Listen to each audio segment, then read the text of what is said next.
Yo, welcome to the Rushmore Podcast. My name's Pepper. My name's Thomas. And this week we talked to fucking Ray goddamn Longo. Punch a hole in his fucking chest. Just fucking holy shit. The handsome Italian guy in every good fighter's fucking UFC corner. So tan. Yeah, So we tan. talked about the MMA team with the most personality by far. I mean, everybody's a fucking electric factory on that team. Yeah, you know why I including the think they're coaches. always in such a good mood? Why? Because they probably use Pure Spectrum CBD. If you go to Holy purespectrumcbd.com and use promo code Rushmore10, you get 10% of all your CBD. You get 10% off, not of, because if you order a bunch of shit, you only get 10% of it, you'd be pissed. That would be disappointing, yeah. So you get 10% off all that shit. So go to purespectrumcbd.com, promo code Rushmore10. They have CBD for animals now. Dogs, cats, frogs, whatever the fuck animal you want. Maybe, well, I know they have it for dogs and cats. Look into the other stuff. But you can use promo code Rushmore10 to get 10% off. Hey, you have a new podcast. Tell them about it. Yeah. Well, I was going to say, I actually just recently found a old Pure Spectrum tincture that had like rolled under the cabinet in my bathroom. Sure. And I guess it's probably been there for either 6 months or a year. Yeah. And it's still totally fine. I had some the other night and it chilled me the fuck out. Slept like a goddamn baby. Yeah, that stuff, Pure Spectrum CBD, like for real works. I know people are like skeptical of CBD stuff. Yeah. Pure Spectrum fucking works for sure. What are you doing with your teeth, dude? I was just looking at them. Okay. Anyways, so I have a new podcast called History Buffs, and it is finally out. So go check out the link in the description of this podcast if you want to hear me poorly explain things that happened. Yeah, and you can go follow them on social media at History Buffs 228. And you'll be able to find the links and shit there because Pepper will have them posted up, I'm sure, about that. And you'll be able to find everything there, or just follow fucking Pepper and he'll point you in the direction. But their first episode, they go over Pearl Harbor. I listened to it earlier. It's good. Yeah. And everybody, and it is recorded hour-long documentation of everything you already thought Pepper felt about Japanese people from this show. Yeah, it just helps my case that I'm building against Pepper for whenever we end this show. And here's something that we don't say enough. Go follow us separately on social media. Oh yeah, sure. Let's try to get our follower count up. Okay. Go follow Thomas on Twitter at Robbing Thomas. Yep. Go I follow don't have me. an Instagram. Yeah, fuck that. Go follow me on Twitter. I don't care about Instagram. Nobody should. Go follow me on Twitter at PepperCutsGrass. Let's go. And go follow Rushmore too. But yeah, man, if you're listening to this, please subscribe to the podcast. Leave a 5-star review. We read all 5 stars on the podcast. We haven't had any in a while, and it bums us the fuck out. We love reading here. Even if you say something shitty about us, as long as it's 5 stars, we'll read it. Especially if you say something, we'll read any of them. People are not taking. Quit your job or break up with your girl through a 5-star review. We will read it, clip it, send it to you. People are not taking advantage of this. Yeah, it's really very stupid. Disappointing. All right, shout out Ray fucking Longo. We do our Rushmore boxing matches. Pepper's picks are terrible. It's electric. I apologize. Hi, this is Gilbert Gottfried, and this is for Rushmore Podcast. Look good, feel good, enjoy. People say we need a theme song, so I wrote a fucking theme song. If you like this fucking theme song, then you'll like the Rushmore Podcast. Rushmore Podcast, Rushmore Podcast, Rushmore Podcast. Fuck you. There he is. Holy shit, Ray Longo. Oh man, it's gonna be a biggie today. Biggie. Oh, it's gonna be fun, man. I will say it's gonna be this podcast is gonna have a lot more what the fuck am I doing right now moments than Rough House Friday did. It's a lot less serious. Oh, good. Rough. Callan was serious? No, not serious. But I mean, we had an agenda. We were talking about the fights. We had something on the fucking. You know what I'm saying? This is gonna be a little more laid back. Callan's not a serious guy. He's a silly goose too. Yeah, this is a little bit more of a playground fuck around type thing. We're gonna ask you some questions that I guarantee in your however many years of doing this, you have not been asked. Oh, good, awesome. I thought we were doing the 4 big fights. We are. We're gonna get into that in a little bit. We're gonna talk a little bit, and then we're gonna get into that topic. Break them down. Awesome. All right, you ready to start it? Let's go.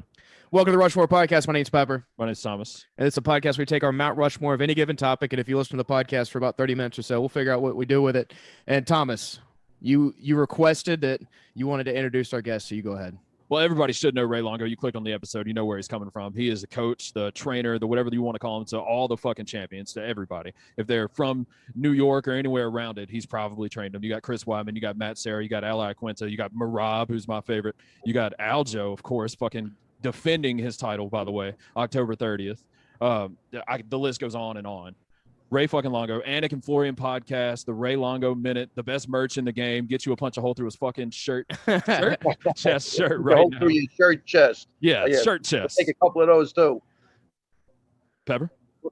Yeah, and I mean also just one of the most handsome bastards in MMA. Period. Well, look at the That's hair. what I'm talking about, man. Holy crow! I'll do whatever you guys want me to. You already got me.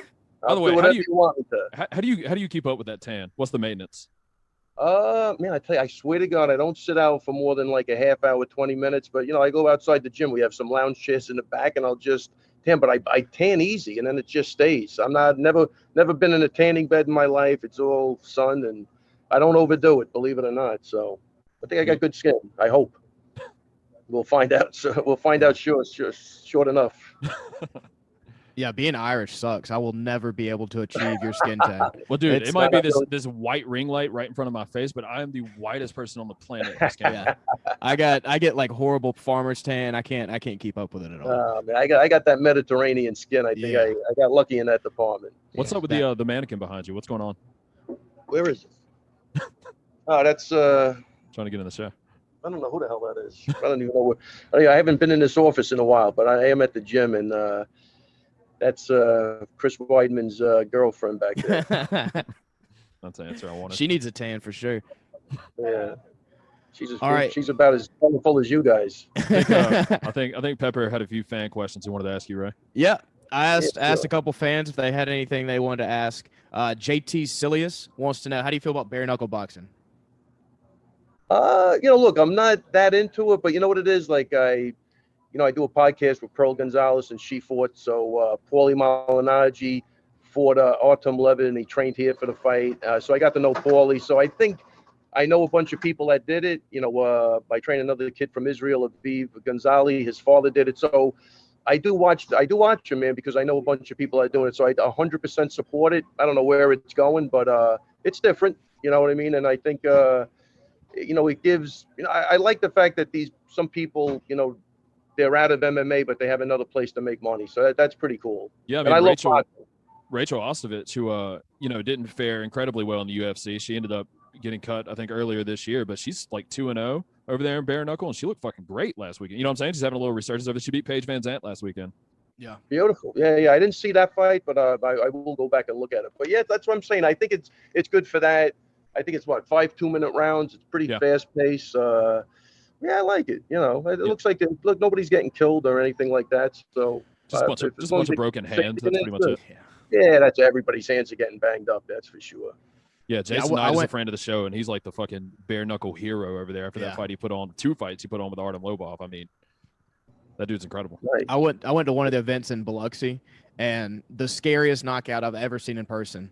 It was just, this guy got flatlined. He was down for like 2 minutes. It was fucking terrifying. And it was like one of those shots that you could hear. I was up in like the second deck, and you heard it connect, and it was just like, oh my God. Like whenever the guy finally got up, like he got a standing ovation because we all thought he was fucking dead.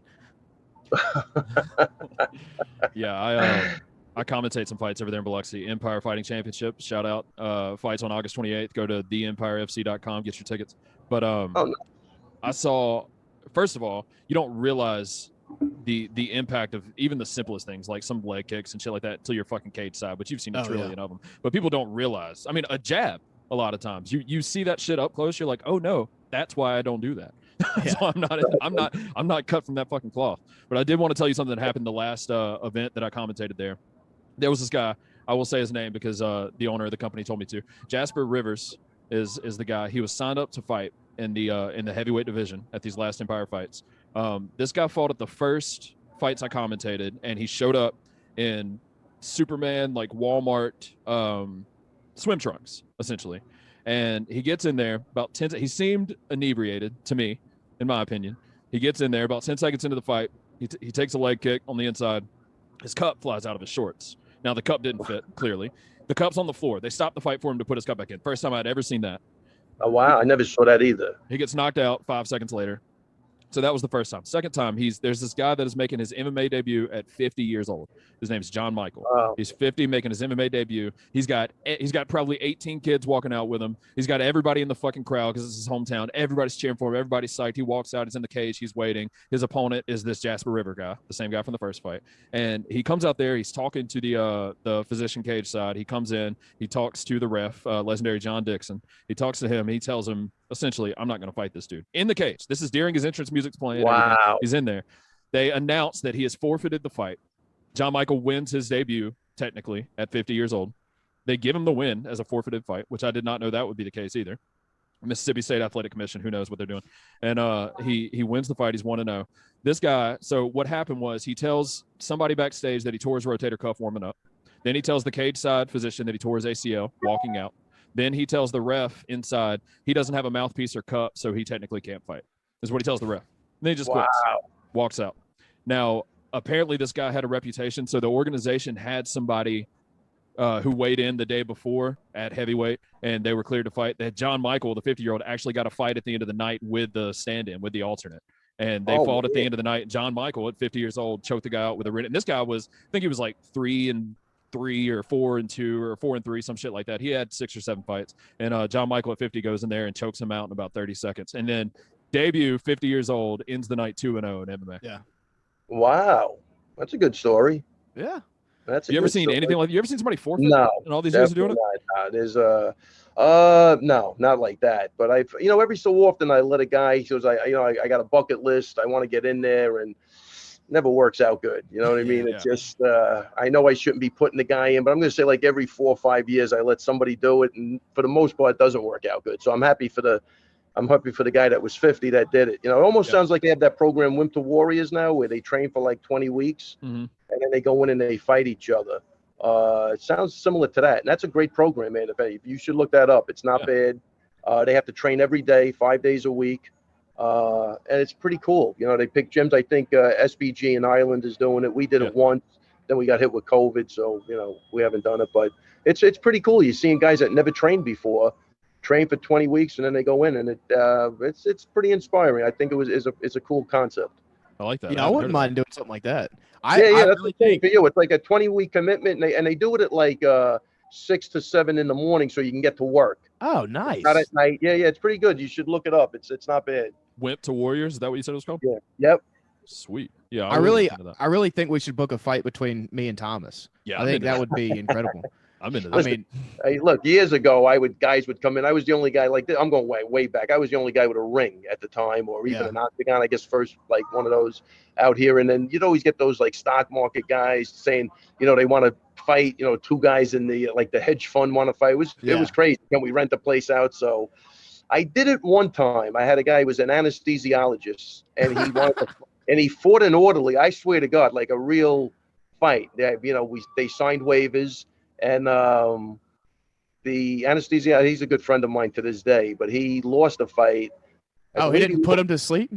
No, he lost a fight, but it was a way younger, huge dude that he decided to fight. But he was doing jujitsu, and he figured, at the time it was still, you could get away with that, but it was crazy. And he had a great experience. His wife thought he was mentally ill, but it was no joke, man. So every so often I see something, but not somebody in the ring just saying I'm out of here. God, the amount of fighter nicknames I could come up with for an anesthesiologist is just incredible. Do we have anything on the books for Merab? Any idea what he's going to be doing next? Who he's fighting? Yeah, he's fighting Marlon Moraes September 25th. Oh, holy shit! Yeah. How did I not know about that? That's a great fight. I'm surprised, and that's been announced too. Wow, that's a great fucking fight. Yeah, when Sean O'Malley was looking for that last minute replacement, I'm like, please give him Merab. Please give him Merab. Yeah, you saw Merab tweeting out, "I'm ready." He wanted to do that fight and fight Marlon. Yeah, he definitely he asked for the fight.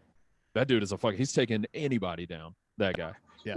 And if he doesn't, you're going to get real tight defending. Yeah, he's going to try about 19 times. Fucking Energizer Bunny. That dude's incredible. He really doesn't listen. When most guys are going to spar 3 or 4 rounds, that guy's sparring 9. So he just doesn't stop with new guys. So seems like such a good dude too. I've been following on Instagram them in Georgia. Was it Aljo and him in Georgia right now? Honestly, Tom, you're not going to meet a nicer guy. Not going to meet a nicer guy. I think he's a guy, you could see where those guys are. The scenery's beautiful and stuff, but it's pretty humble. it's not, it's not the Taj Mahal. So he is grateful, I believe, for everything in his life. I think he loves living here, and he appreciates it, man, just like everybody should. Yeah, he's a bad fucking matchup for anybody too. Yeah. He's a bad dude. All right, when'd you open your first gym? How long you been doing it? That's a good question. I'm gonna say 80. Man, maybe 1980. I don't even know. Holy shit! Like yeah, oh no, way back. No, that goes way, way, way back. It's 41 years ago. Yeah. You do not look like somebody who opened a gym in 1980. With that skin? Yeah. Not, That's what I'm saying. I think I had my first kickboxing champ probably by like 88. So yeah, it had to be 80. Holy shit! Kid Mike Ryan he was a tough Irish guy. That guy was a legitimate badass. Yeah, it was definitely, yeah, probably. I'm gonna say, yeah, it may have been 85. I'm not even sure, but around there though, right in the mid 80s. By 90, I was already booking. I probably met Matt in 93. So, yeah, a little fucking, I was about to call him something. I couldn't think of something, but a little fucking ball of energy. That guy. Yeah. I was watching. I couldn't imagine like a teenage or like early 20s Matt Serra. Oh man, let me tell you something. I met him. He was probably, I'm gonna say he was 18, maybe. He was he was a fucking mad hatter, man. No, that guy just loved fighting. Yeah, ripping shoulders off and shit. Yeah, he loved fighting, and I'll tell you, we were training in the city. That's where I met him in jiu-jitsu. There was a guy, Craig Kukak. He was probably Horry and Gracie's first black belt, and he came to New York, opened up a school. Nobody was going there. You know what I mean? I'd have to bring my students there because he'd say, Ray, can you make a living with martial arts? This is before the UFC. Oh, yeah. And then I dislocated my shoulder sparring, and I was out for like maybe 5 months. But in between that time, the UFC had its first show. By the time I got back there, the place was full of people, loaded. Oh, wow. And that's kind of where I met Matt, and he just was pissing on everybody in that room. He was literally, anybody from that day will tell you that guy was unstoppable. Unstoppable. That's all he did every day, 100 reps, one side, other side. I never saw a guy train like that. Yeah, my wife Sarah, she thanks you for the shout out, by the way, on Attic Flooring. Oh, awesome! Awesome. Man. I think they should. What did they say? They cut it off. Yeah, John wasn't having it that day, man. He was in a mood. John was in a mood that day. But I might have to redo the shout out. That would be hilarious, by the way. Just in every interview with that. I should do that, Tom, every week. I shout every out. episode. That should be a bit. If they even notice that it's the same person, they might not even be listening at this point. That would be fucking hilarious. But she had never seen The Ultimate Fighter, and we were looking for seasons to watch, like some of the old good ones. And we started with the comeback season with Matt Serras. And that dude, I mean, he was on fire. He was killing everybody in the room. He was from episode 1 stood out as the fucking leader of the team.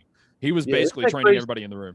Tom, that's what made him, man. I'm telling you, he came off that show. He was a different person. Even, all his promos and stuff. He got in front of the camera, man, and that was it.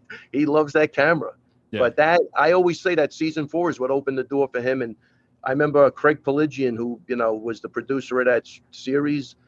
He loved him. He said, this guy's phenomenal. So it was a good time. He's fucking electric, man. The one of the greatest clips you could ever watch on YouTube, if nobody's seen it, is watch Matt Serra watch his meal get interrupted by Fabia, Diego Santos' ex-coach. It's that, and then when he was sitting on the guy in the restaurant, telling him to chill out. But even that guy Fabia, like if I was there, I would have said, "What are you looking to accomplish? Like, what's the end goal here? Like, what do you do? Like, what do you want? Like, what do you think is going to happen? I mean, just no self-awareness at all. Just The school of self-awareness doesn't have imagine that. I mean, just totally in the dark. But like, I really would love to know what would have been the optimal outcome for him. Yeah. Do you think he's gonna start a podcast with Matt or something? I don't know. Yeah, like you gotta be kidding me. You haven't been following this guy. You think you're gonna walk up on him, and it was nuts. It's fucking ridiculous. Yeah. All right, man. Not to shift too hard here, but fuck, marry, kill, Ray. Fuck, marry, kill. Chris Weidman, John Anik, Matt Serra. Jesus, right? Fuck, marry, kill. Right. Yeah. You got to fuck one. You got to marry one. You got to kill one. Definitely. I will not commit myself to this. Whatever it is, I'll kill everybody. That's what I feel like doing right now. That's a better answer than I want. And I'll tell you what. How about I kill everybody and I fuck them all too? All right. Jesus Christ. After or before? Yeah, after. All right, clip it. Would you rather fight one horse-size Ally Quinta or 100 duck-size Marabs? Oh man, what is this? Thomas on one today. So Uh, like a 1,200-pound Ally Wait. Quinta. With Or the athleticism of a racehorse. yeah, yeah, I'll go with Marab. You're gonna fight 100 duck-sized Marabs? 100. Duck-sized Marabs. Yeah, they're Yes. duck-sized Marabs. So they're tiny Marabs, but there's 100 of them, or one horse-sized owl. Nah, I'll take the duck-sized Marabs. Your shins are gonna hurt so bad. Oh man, the bottom of my feet's gonna hurt. He's gonna be ripping your toes off left and right. Yeah. Do you have another question, Pepper? Yeah, I got one last one. This is from Val from the Significant Strike podcast. They also do a gambling podcast. He wants to know. This is the only serious question that I have. He wants to know what adjustments is Aljo going to make for the rematch with Jan, if any. Well, look, the first one is his cardio's got to be on point. Yeah. I think that's what really did him in. He got a little frantic, so I think he's going to make the adjustment real easy with the cardio and just keeping a high pace but relaxing so he doesn't burn himself out. It was his first 5-rounder. I think Aljo's going to learn a lot from that, man. I really do. And again, when they were both fresh, I don't think Jan was doing anything. It was only when Aljo got really tired, and you could attribute it to the forward pressure of Jan if you want. But I think Aljo's going to make that adjustment. I think his cardio failed him, and we're definitely going to tighten that up. One thing I love about y'all's team is I can't think of another team that has more personalities than y'all do. Yeah. I mean, Ally Quinta is a fucking fireball. Obviously, Matt, Sarah, Aljo when he's walking out with the chains and shit. I mean, do y'all coach them on shit like that, or is that all just natural? Definitely not. I mean, the only thing I think Al called up one day. We talked about walkout songs, and he said he was going to do the Sopranos walkout song. I go, that's freaking awesome. You know what I mean? So maybe he'll run stuff by, but Aljo with the gold chain. Now these guys are they're their own people, man. They're funny. So every so often there's maybe a little discussion, but I don't have any influence over that. Yeah, that's lucky. If that's all just naturally who everybody is. Yeah. I mean, that's so crazy. And they're all different, man. They really are. Yeah. They're 100% just totally different. All right, Thomas. You ready to get into this goddamn topic? I am. This week, we're doing our Mount Rushmore of boxing matches. Now, Ray, I'm going to go ahead and apologize because I didn't really get into boxing until like a couple years ago. Oh, man. I think we'll be on the same page, right? I think me and you are going to be okay. Yeah, I think y'all are going to do fun. I got some wild cards, and you're definitely not going to agree with a lot of my picks, and that's totally fine. I don't want to spoil it, Ray, but I think you and I are going to have the same number one. I think it's inevitable. If you follow or like boxing, we're going to have the same number one. So we'll see. The only thing I'm thinking is because of your age. Maybe. I think I'm going to take you off course a little bit. Yeah. Well, I will say that 3 of my 4 I was not born for. Okay, good. That. So because that's when boxing was worth the shit. I don't know who you have as number one. My number one would be Leonard Hearns. I think was a phenomenal fight. If you've never seen that, and I've been watching fights now with some of the younger guys coming up because I think everybody could learn from these fights. But if you ever want to see, these are all 15-round fights. That's what you have to remember. But Leonard Hearns was an absolute beautiful fight. Nobody was better than Ray Leonard in his prime. Hearns was an absolute killer. He ended up breaking him down and. Boxer puncher. And then when Leonard got in trouble, man, he could throw 20, 30 punches at a clip. He was a great finisher, great killer instinct. If you've never seen that fight, I want you to go back and look at it. Let's fucking go. So the way this will work is we'll go from 4 to number 1. That was your number 1, but we're going to talk about my number 1 and see if I match with you at the end here. Yeah, okay. So what we're going to do is Pepper will start with number 4, and then I'll do my number 4, and then your number 4, and we're going to go down to our number 1. I'm going to say yours is going to be Hagler Hearns. Might be. We'll see. What's your number 4, Pepper? All right, my number 4 in my Rushmore of boxing matches is a little unorthodox, but Jason Knight versus Artem Lobov in bare knuckle fighting. It's technically boxing. Don't fuck with me on that. The first one or second one? The first one.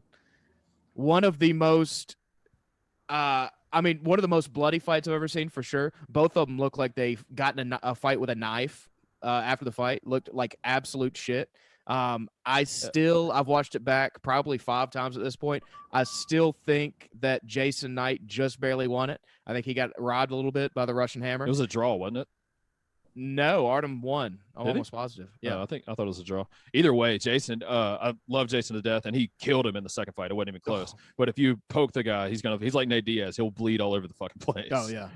I've this is gonna sound gay, but I've touched him, and he feels so hard. like his hands and everything, they just feel like fucking rocks. Yeah, that sounded way gayer than I even expected it to. Okay. But yeah. All right. My number 4. Do you have any thoughts on Knight and Lobov? Ray? Have you seen that fight? I'm gonna say I didn't see it, but no, I have no thoughts on it. Yeah, I guess that would mean I guess that means I have no thoughts on it.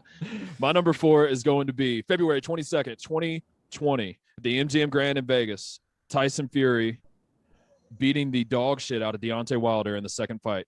7th round, threw in the towel. I was going to say knockout. He did get dropped twice in that 7th round before they threw in the towel.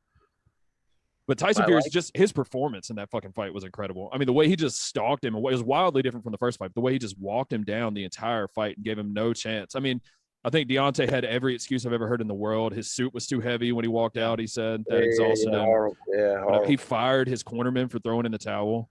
He fired all those guys. But his cornerman was a 5-time Golden Gloves champion and I'm going to say welterweight champ. That was Mark Breland, who was just probably a sweetheart of a guy.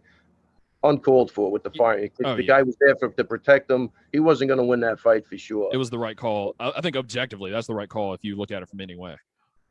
Yeah, I think, again, go back to the first fight. I've never seen a guy get flattened like Tyson Fury. Come up like The Undertaker? Right out of a fucking movie. He just got up and won the remainder of the round. I mean, that fight could have been stopped only because he looked like he flatlined right on his back. So, That was the 12th round, wasn't it? That's the end of the fight. That was close to the end, yeah. So, the second fight, that was a good fight. I agree. It was my favorite just because, one, I think it was a lot sweeter after Deontay couldn't take the loss afterwards. I'm like, you know what? I kind of want that guy to get beat. And I like Deontay Wilder, but after hearing him after that fight, I'm like, I'm glad that went the way it did. Yeah. That was too many excuses. That wasn't a good look. No, that's another lack of self-awareness in that one. And they're fighting again in October. It got moved to October, but they're running it back a third time. I still have faith, dude. I love Deontay Wilder. I think it's going the same way as the second one. In my opinion. I think I'm agreeing with you, Tom. I think it's going to go the same way. I think he's got his number. He's not going to get he's just going to see those punches coming unless he tightened a lot of stuff up. You know, he does hit hard, but he's pretty wide. So we'll see. I think it's too big of a hill for Deontay Wilder to climb to get to Tyson Fury's level. Tyson Fury is just so fucking good. Also, another guy that's fucking electric on the mic. He seems like he could be part of your team. That dude's taking the mic and singing Aerosmith songs and shit. Yeah. For a big guy, man, he moves really well. I mean, really, you know, even with he moves well, man, for a huge dude. He's huge. What's your number 4, Ray?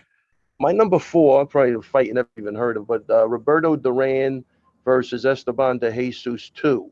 They fought in Panama City, 15-round fight. Duran was defending his title. He had lost to de Jesus before that, a non-title fight. Came back again, 15-round fight, 100-degree weather. Duran was 20 years old. The other guy was 22. You want to see a young Duran? Go watch that fight, man. Phenomenal. And he ended up breaking him down, I think, in like the 11th round. But for 100-degree weather, the pace was out of control. And these guys fought outside? They fought outside. Either guy could have been a champ. It was in Panama. I'm going to say it's probably 1974, I think. That sounds horrible. I tell you, go watch the fight. Probably like 95% humidity and 100 degrees. Yeah, imagine that. But the tenacity of Duran was just brutal. The inside fighting was perfect. I'm telling you, if you go back and watch some of these fights, you're gonna look and see some of the fights today that they're unrecognizable. You'll see some really good boxing. It definitely stood the test of time. It's not one of those things where you go back and you look at UFC 1 and then you look at a fight today. These are fights that are still better. I mean, they're great. I do make the guys in the gym watch them because I think there's a lot to learn from them. Yeah, it seemed like boxing really, like in the 70s and 80s, hit a fucking peak that they have never touched again. Unreal. Yeah, it's weird. If you look at every other sport has gotten better over time. If you look at if you look at like baseball, football, anything like that, like the athletes have gotten bigger and stronger and more talented. There's better training and everything has just gotten better. But boxing, it seems like everything has gotten fucking worse. Yeah, go back and look at Leonard fight. What's that documentary series that just came out, Ray? The boxing. Unbelievable. The Four Kings or whatever. That was phenomenal. Watch it. That was definitely worth watching. Really, really good. Enjoyed the shit out of that. All right, what's your number 3, Pepper? My number 3 on my Rushmore of boxing matches is actually one that we already covered. Wilder Fury won the first one. It's a great that fight. Shit was I like it. I thought Fury won, even getting flatlined in the 12. Like I said, I think he won the rest of the round, but I thought he should have won that fight. as a Yeah, whole. we're definitely agreeing tonight, Tom, for sure. I thought Yeah. he won that. I 100% thought he won that. I think even after he got knocked down, he won the remainder of the round. I agree 100%. Yeah, one thing I love in boxing is just those big fucking moments. The moments where you're just yelling "Holy shit" at the TV because something happened. And that Tyson Fury when he got just put on his ass and back, he gets and up then like just fucking rose Michael up. Myers. It I was ridiculous. watching that fight the way that no one should watch fights, which was laying in bed on my phone.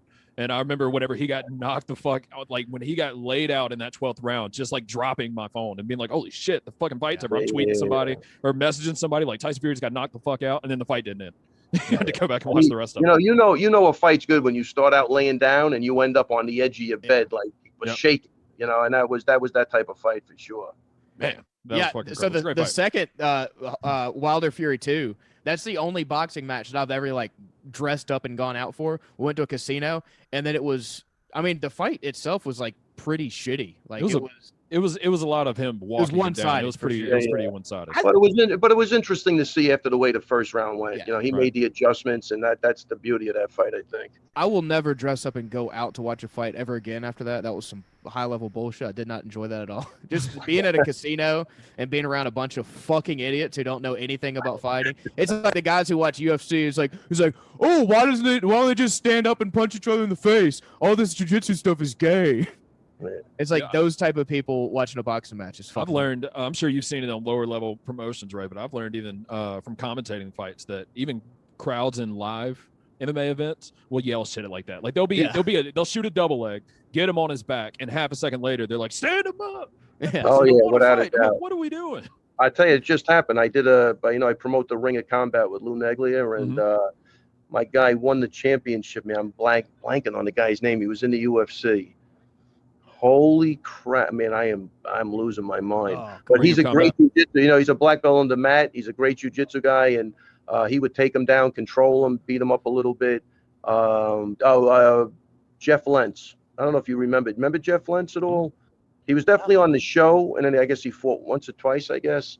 But really nice guy. But yeah, and they were screaming, stand him up, and the kid was moving on the ground. I mean, he's got great jiu-jitsu, but they don't want to see it. They want to see people killing each other. Yeah. I'm the opposite. I want to see people's fucking shoulders get ripped out. Yeah. Yeah, I mean, I'm in for all of it. I love a good stand-up I love all fight of it too, but I'm like, I mean, I don't like. I think the one thing that I don't really like is like grappling, like stand-up clinch battles against the cage. I can't stand that shit. That's always boring to me. And I know there's intricacies, and you know, if I learn more about it, I could probably find it interesting. But everything else, I'm fucking here for. I love it. Yeah, that's awesome. My number 3, June 27th, 1988, at the Trump Plaza in Atlantic City, Tyson versus Spinks.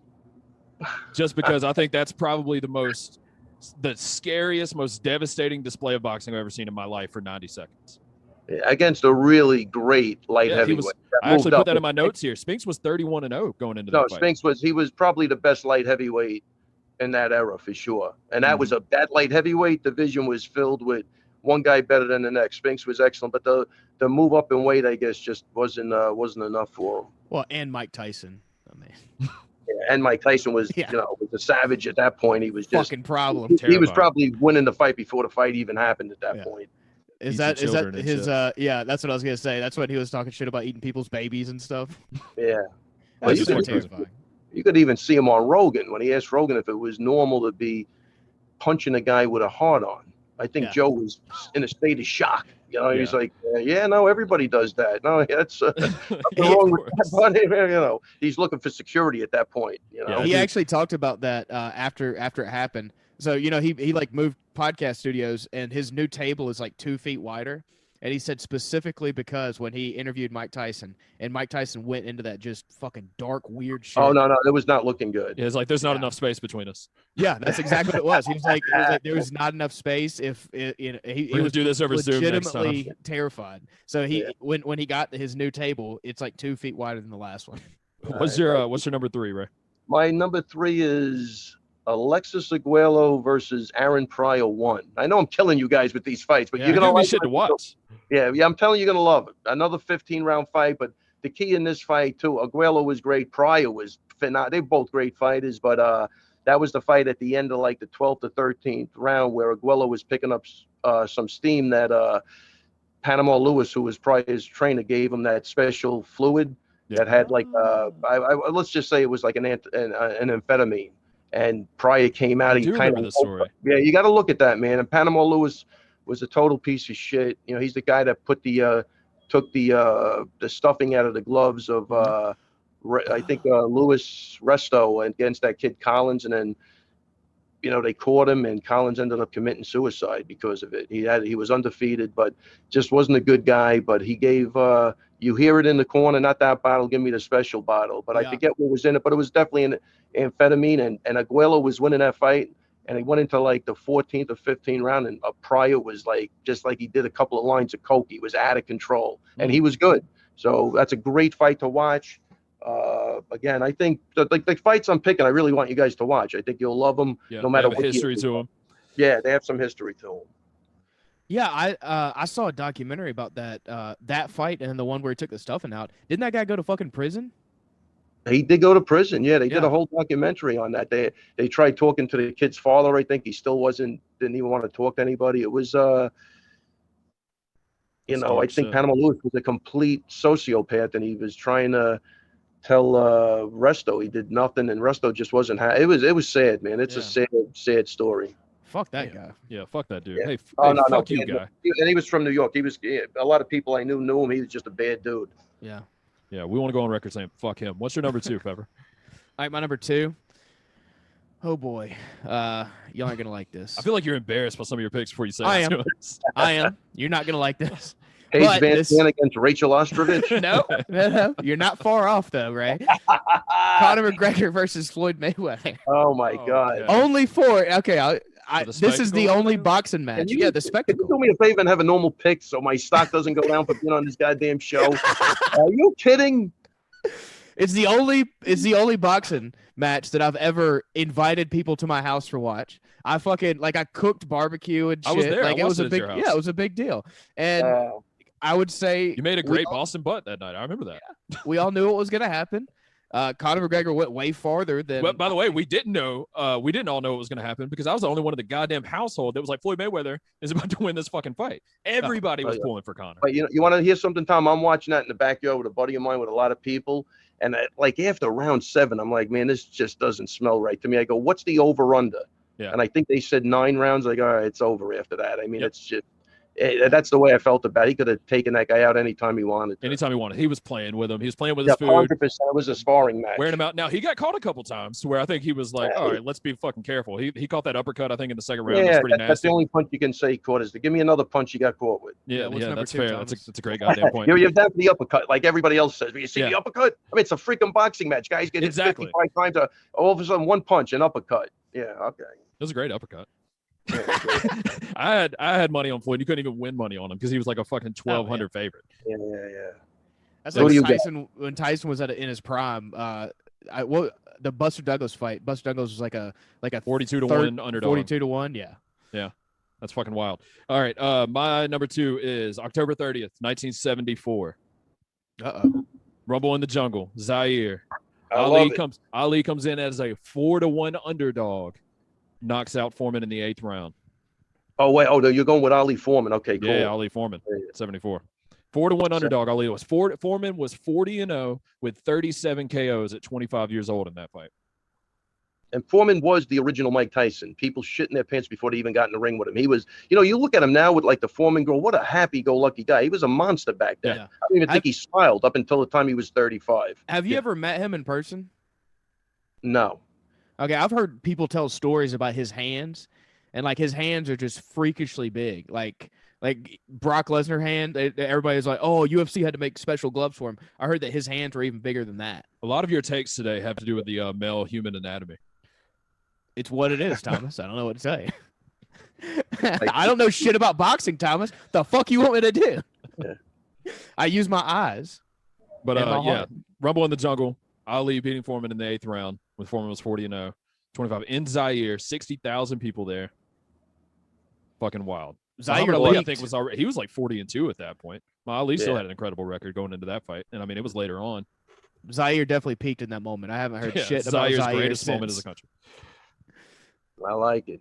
I'm close with this one. Okay. We're actually close. So I'm going with Ali Frazier, the Thriller in Manila, Let's go. which I think was another great fight. It was the rubber match. I think they were 1-1, and two heavyweight guys that really brought themselves over to the brink of death to win that fight. And I think they got stopped after the 14th round. Another 15-rounder, which is crazy today if you think about it. Man, that's and a lot of heavyweights too. Heavyweights, bang. And I think that was a great fight. I saw that fight in a movie theater. It was right when closed circuit TV was starting. I think HBO was around, but not in a lot of places. But closed circuit TV, we'd go to movie theaters to watch fights like that. It was really exciting. And more importantly, why I liked it, they had the first kickboxing match as an undercard. It was Kareem Allah against Jeff Smith. So as a martial art guy, it was to me it was a dream come true. I got to see Frazier Ali and then kickboxing for the first time in 74, I guess that was 75. Wow. Yeah, it was around then. Yeah, that's wild. Crazy.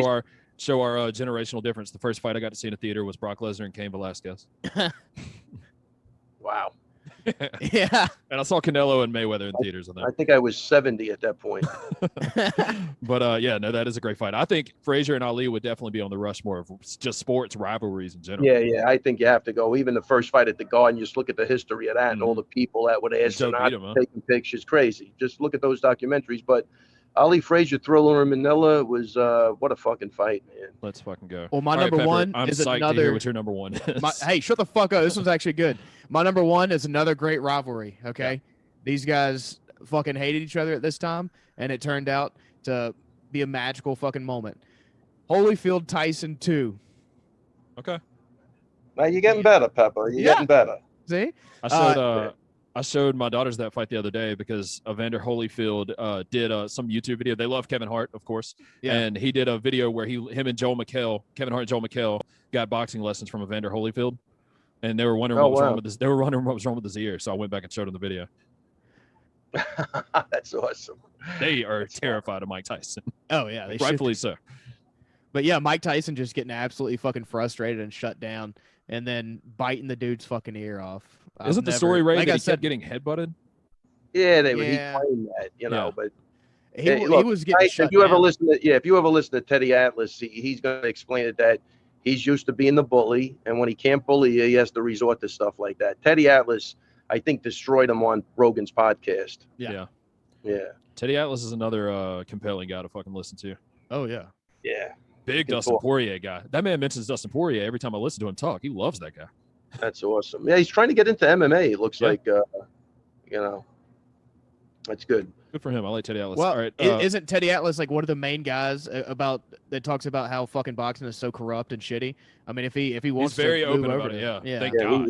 He was at one point. I think he like the rest of us, like scoring in MMA, you end up giving up. That's what happened. There was one not that long ago. I'm trying to think of what fight it was to where he was. It was Canelo Triple G. That fucking bullshit decision that they had. Was it the first one, Canelo and Triple G? There was one where Canelo was putting it on him. I think it was the first one, and they ended up calling it a draw. And everyone had it like 119, 116 Canelo. I can't remember if it was they fought twice, didn't they? Am I remembering that correctly? It wasn't long ago. This is in the last couple of years. Oh, without a doubt, yeah. But I remember him like literally turning purple on the broadcast right after the fight, screaming into the camera about the judges, screaming top of his lungs. Well, I mean, even the other night, man, you saw the UFC, right? Yeah. I mean, even that Miranda Maverick, Macy Barber. Look, Macy Barber had a great third round. Yeah. But you can't take those first two rounds away from Maverick. And I like them both. They're both, love them both. I'm just being constructive, and I just don't get it. I thought it was an easy fight to score. Yeah. I know a lot of people that bet on Miranda Maverick, too, that lost a lot of money on that shit. Yeah. It's unfortunate. She was the favorite, and I thought she clearly won. Do you have any suggestions to how to fix judging at MMA? I think, man, I think you got to go with just more experience, like fighters. I would like to just try that, but even though that's not a guarantee, but I think at least when you talk to them, they're going to say, this is why I think they won. I think if you ask these guys now, you're not going to like what you hear. Do you know like the 10-point system? For right now, it's not bad. Okay. They've been more 10-8s now. So if it's a dominant round, I don't know. You know what it is? Look, guys, I think even for MMA, 95% of the fights, anybody could score. You know what I mean? For those 5% that you need somebody with something some sort of smarts that determine what's. That's where it gets shitty, man. They can't do it. Yeah, I would Like, think any kind of accountability would be nice because they can Yeah, just thanks. it's just Can we completely listen? anonymous. Look, I go through this on the podcast all the time. I don't even want to talk about it anymore, but can we at least hear what they have to say about it? Yep. You know, because then you go back and you look at the score. They don't even have enough rounds right. Everybody's got a different round for a different. Yeah. I don't know. Joe Rogan should go interview those motherfuckers after knockout. Yeah. Oh, without a doubt. Yeah, no, they don't want nothing to do with that. But you're right. That's one way of doing it. Make them accountable. Yeah. And you got to go back to the farm league. Look, I think you blew that for this reason, and you're going to sit out for a while. Go back to. They have that Verdict MMA. I don't know if you follow that at all, but it's a site online. They actually just got bought for like $500,000 by DraftKings or somebody like that. But it's these two guys in college that started this website years ago called Verdict MMA. And I've heard John Anik talk about this too. But they take all the global scorecards from fans, from professionals everywhere online. People submit scorecards and they average them out round by round. And they tell you what the global scorecard is on each fight. And they're always pretty close. But and pretty accurate, I would say, like over 90% of the time, based on how they're judged. But there's always the bullshit ones, and generally, Verdict is against the ones people complain about. And then it is because it's like I said, it's a collective of everybody doing it. It's not an opinion. And then you have TJ versus Corey the other night was the first time in Verdict's like 6-year history ever, and they score every single fight on every single UFC card. And Corey and TJ was the first time ever. It was completely 50-50. It was 100% down the middle. Yeah, I mean, I had Corey winning that fight. I did too, but I bet on TJ, so let's fucking go. You did bet on TJ. Yeah. I text because me and Brian both did. So we actually had Matt Serra on the last week's episode of Rough House Friday, and he tried his hardest to talk us out of TJ. Matt Serra, not the biggest TJ fan. And we, yeah. And me and Brian both bet on TJ. And I texted him right when it was going to decision. I texted Brian and I said, I'm pretty sure Corey just won 3-2, but fingers crossed. And then they announced TJ. I would have scored that. I had that 3-2. I thought it was actually easy, another easy fight to score. It's frustrating, man. But whatever. It's all good. It is what it is. All right, my number one boxing match. So you had Holyfield, Tyson 2. My number one, Ray, you guessed it accurately earlier. It was April 15th, 1985, Caesar's Palace. Marvin Hagler, Thomas Hearns. Marvin Hagler wins third round KO. Can't go wrong with that. What a crazy round 10 minutes that is, man, where your heart was coming out of your chest. Yeah, that shit was incredible. I think it's the greatest round of fighting maybe ever. Yeah. The only reason I have it written down as an honorable mention, but it could have definitely been in there. I wanted to get Duran in there somehow. Yeah. But it just, it didn't last long. Not that that means anything, but I think these other fights were grueling, and the more attributes came into making these guys win those fights. But that was certain. I don't think anybody could argue anything with that fight. Yeah, another honorable mention, Gotti and Ward. Any of them?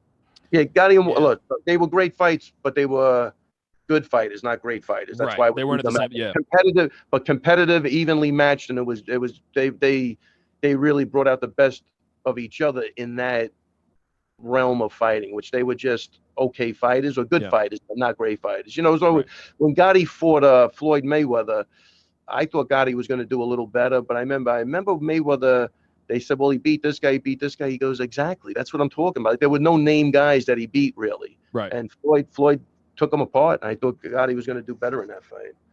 Yeah, Floyd Mayweather is one of those guys that so many people so many times have been like, no, this is a guy that's going to fucking get him. And he proved every one of them wrong every time. Love him or hate him, that motherfucker comes out and wins. I mean, until recently, that happened with me with Conor McGregor.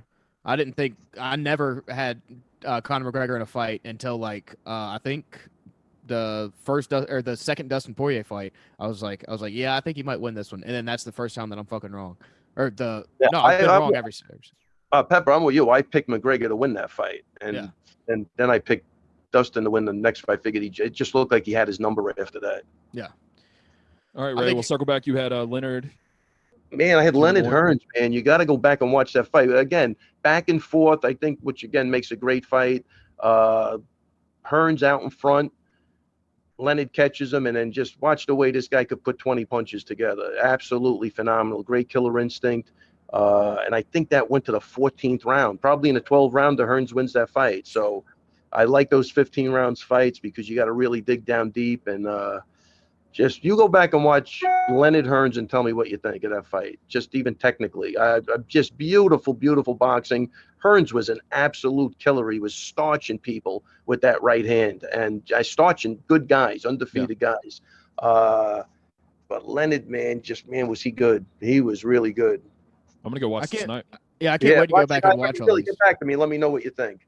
So I watch boxing while I'm at the gym on the treadmill because I mean, as far as something that'll just keep you fucking going, it's like I can't quit running if these guys are fucking punching each other in the face for 30 minutes. So Yeah. that's why I like watching that and kickboxing. But yeah, I love getting hyped up watching fucking great fights at the gym. Yeah, awesome, man. I tell you, Pepper came a long way though, Tom, because I thought his number one was going to be Dolph Lundgren against Sylvester Stallone. I really wasn't sure what he was going to say. Ray, you're fucking joking, but I really missed out. That's a great pick. Rocky 4 is the best of the Rockies. Let's be honest. Fuck Clover Lane. Let's get Ivan Drago. Yeah, that's a great pick. All right, dude. Keep up the 10. We appreciate you. Do you have anything you want to plug? Antic Flooring Podcast. I know. Nah, I'm all good. All Just right, watch the UFC. You'll see him. Watch his fighters win. Is Ally Quinta coming back? Man, I think he's banged up, but I got to call him for something unrelated to that. But I'll let you know when. You bought a house from him? But no, he's gonna sell a house for me. Oh hell yeah, dude. Pepper, you're coming on strong, buddy. Yeah, that's what we're fucking plugging. Ally Quinta Real Estate. Y'all go yeah. Fuck everything else. Go buy a house from Ally Quinta. Let's plug Antic Flooring Podcast. Ray Longo Minute. Let's plug that. Extra rounds with TJ DeSantis.